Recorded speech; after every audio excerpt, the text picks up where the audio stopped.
Hello, and good evening. My name is Dr. Crystal Lee Crane. I'm an adjunct professor of politics and sociology, and I'm here tonight to talk to you about the George Zimmerman verdict. There are two particular issues that I want to talk about. One being the impact of community violence on low-income communities of color, and the impact of state violence and what that looks like in situations like this in the TrayvonMartin scenario and the George Zimmerman trial. I want us to remember TrayvonMartin was not on trial today. George Zimmerman was. George Zimmerman got a verdict today. TrayvonMartin did not. But the entire black community got a verdict today when, again, another black boy, another black life did not have the same level of value as another life.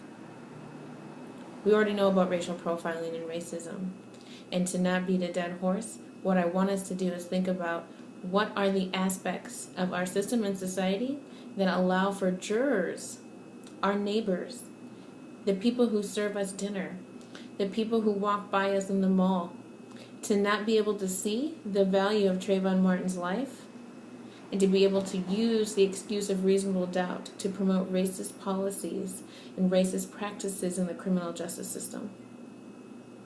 Community violence is what typically folks all over the country are familiar with when people talk about violence prevention.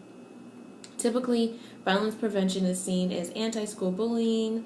We want to make sure that people aren't involved in gangs and committing crimes. But community violence is influenced by a larger state-controlled entity, whether that's our government or corporations.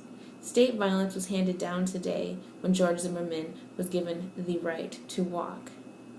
TrayvonMartin lost his life.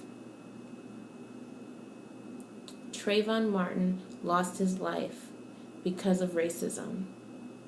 And George Zimmerman does not deserve to have his life taken.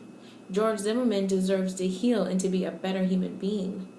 But when we allow racist practices to give him an out where he does not have to hold himself accountable, we are not teaching George Zimmerman or any of the other Zimmermans out there how to be in community, how to heal, how to transform, and how to promote justice. Community and state violence go in hand. They are not separate.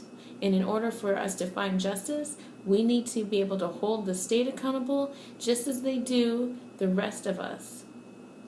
The state is responsible for the lack of justice felt from TrayvonMartin's family.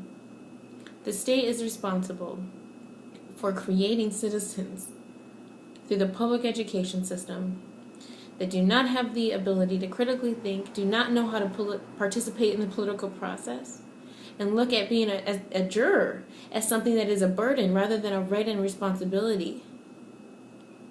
If we saw being a juror as a part of us being a human being, this is what we do to protect each other, to hold systems accountable. But instead, we have a jury system that is handpicked and selected by lawyers who come from an elitist class, typically, most likely, and do not represent the people that they say that they're defending. The system is broken. I'm heartbroken.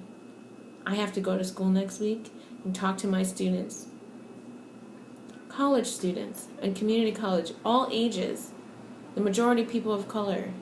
And they have to know next week, like they did after Marley Graham, like they did after Alan Bluford, like they did after Oscar Grant, like they did after Kenneth Harding, after they did after Chantel Davis. They're going to have to know that their black life, their brown life, isn't as valuable as everyone else's.